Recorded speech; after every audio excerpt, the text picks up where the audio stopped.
gentlemen, welcome to another penny hunt video here on the Penny Hunter. I want to say that, I'm very thankful for all the support I've received over the last several weeks. All of you guys are awesome. My subscribers keep growing. You guys are just doing a fantastic job of making this channel successful, and I just want to thank you all again very much. This box is from Charter Oak. I do get a lot of boxes from Charter Oak. There's about 4 different branches that I go to get boxes from. This one is from the corporate office. I haven't got a box from them in a little bit, maybe about 3 weeks. But overall, Charter Oak is my best bank. I say it every time we get one of their boxes. So, let's see what they have. I have checked this side for enders. I haven't seen anything, but I haven't opened it yet. If I see anything, I'll bring you in. And if not, I'll bring you in for our first find. Roll number 2 gives us our first find. It's a 1944 wheat cent out of Philadelphia. Now, as a reminder, we are using my new point system to grade these boxes. This is worth 2 points. I'm going to share the point system right after this screen as a reminder for anyone, just to see what our points are if you're new to the channel.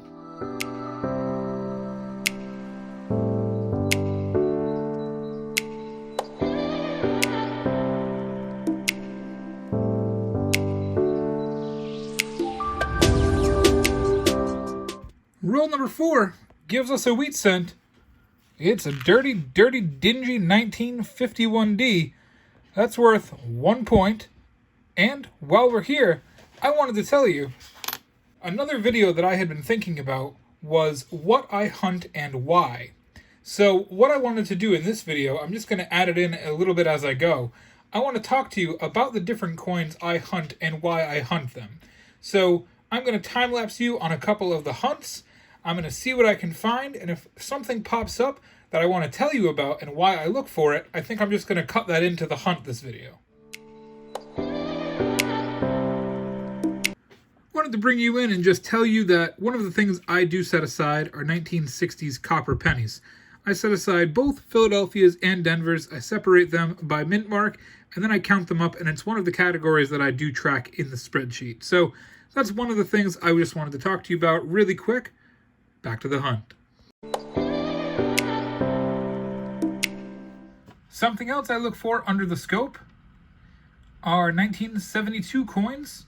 I look for the double die of obverse, which means the double die is in the front of the coin. A double die reverse would be on the back side, on the memorial side. Now, if you remember, I did find a double die 1972 a few videos ago. I will link it in the video above, and if you're interested, you can click it and see when we find it. As you can see, this does not have any doubling that we can definitely see, so what I do is I just add it to my copper pile, and I continue the hunt.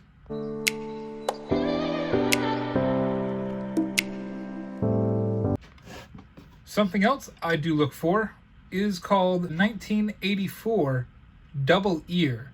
Now, this does not have the double ear. You would see a little ridge underneath. I'm going to attach a picture at the end of this video so you can see exactly what the double ear look like. Roll number 7 brings us another wheat cent. It's a 1945 out of Philly. That'll be worth 2 points. We're up to 5 points in only 7 rolls. Wanted to bring you in roll number 7 as well. I did just find that 1945. This is a very slick 1916 Denver. Now, it did not have a wide release, but it was only minted 35 million. So it's not exactly a common coin, but it's not a super rare semi-key date. It's kind of in that in-between. It's almost a better date. But the other cool thing is it's worth 10 points. So we are up to 15 points in only 7 rolls. Roll number 9 brings us our 5th wheat cent. It's a 1957 Denver. Now I wanted to bring you back in as I finished the 10th roll of the box. Something else I hunt are 1982 pennies. There's a reason for this. 1982 pennies is a very special penny year. You see, it was the year that the United States Mint stopped minting completely in copper and switched to the less expensive zinc. Additionally, the 1982 variation also has a small date and a large date. Now, I have talked in the past how I collect these small date copper coins. There's about one per box on average.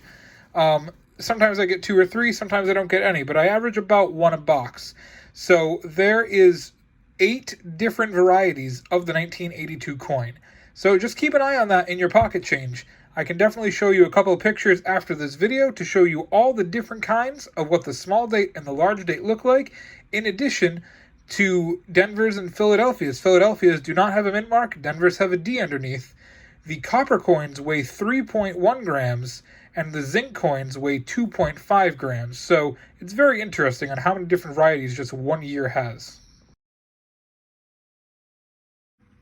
Roll number 15 gets us on the board once again.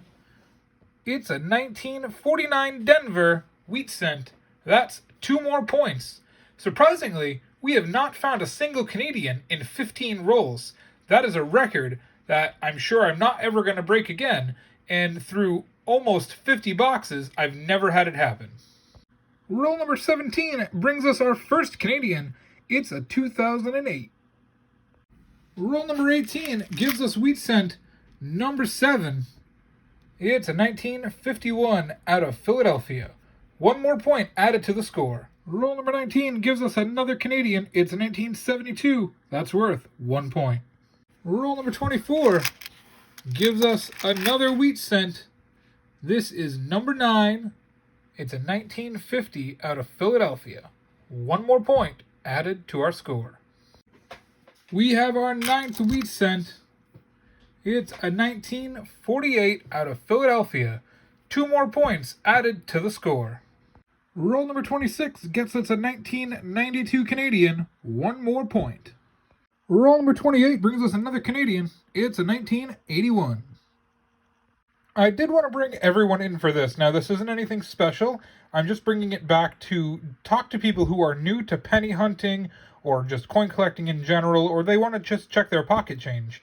Now, I did talk about the 1982 coins earlier in the video, and I said how they have a large date and a small date, and Philadelphia's and Denver's and coppers and zincs.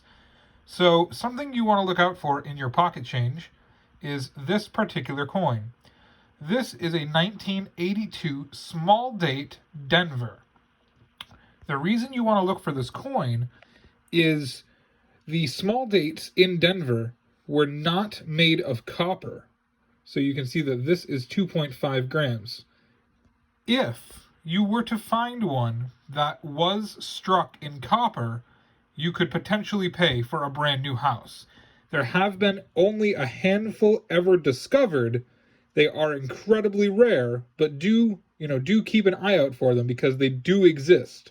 Roll 29 gives us another Canadian. They're starting to come out now. This is a nice and shiny 2011, 1 year before they stopped making them. Roll number 30 puts us back on the LiQWYD board. It's a 1957 out of Philly. It's got a little bit of shine to it. I like to see it. That is a nice coin. Only worth 1 point, but I'll take it. Oh, I just noticed. This is number 10 of the box. So that's another box in a row with 10 wheat cents. Unbelievable. We're back at roll number 31. It's been a couple rolls in a row with hits. I've had several Canadians and a LiQWYD. This is a 1984. And the hits keep coming. I think that's 5 rolls in a row with a find. It's a 1953 Philly wheat cent. That's number 11. So I just wanted to cut in here and say, I don't always throw everything back into circulation. I do also keep what I consider to be almost uncirculated shiny coins. Now, this is not doing a very good justice of how shiny or how quality these coins are. These are not coins that I consider book upgrades. I do set those aside off to the side. So these are coins that just don't have a lot of damage, have a very nice shine. I'm very selective about what ends up in here. If there's any kind of watermark, I toss it back. I am a little bit more forgiving for older coins, but I do have a very high standard in my opinion. A lot of the shiny coins I set aside are flawless in almost every way, again, with respects to some of the older coins. So I just wanted to show you this and let you know this is something else I do hunt. Well, roll 33 didn't have anything that snapped our streak, but roll 34 did. We have another wheat cent. It's a 1957 out of Denver. One more point on the board. That's 12 Wheaties.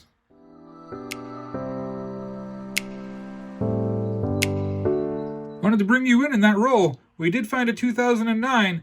One more point, and it's our first one of the box.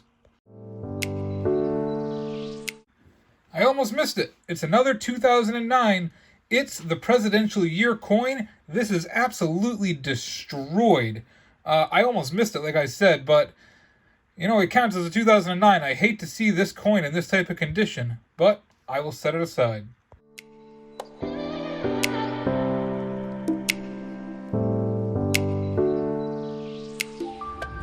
Roll number 37 gives us lucky number 13.